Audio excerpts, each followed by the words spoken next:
Hello hi friends, ఇది Srirangam dosa batter.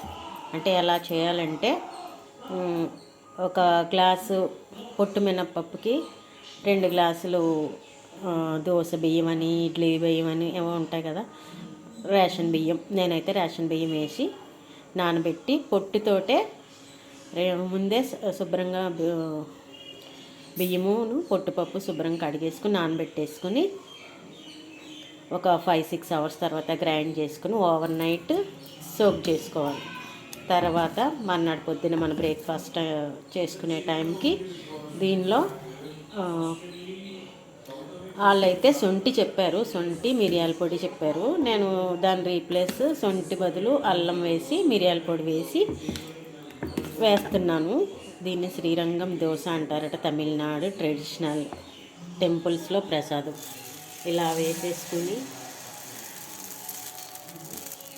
దీన్ని కొద్దిగా మందంగానే వేసుకొని ఉత్తప్పంలాగా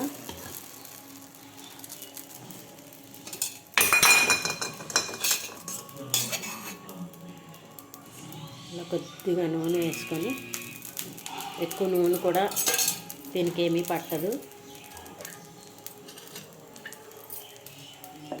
ఇలా లిడ్ పెట్టేసుకొని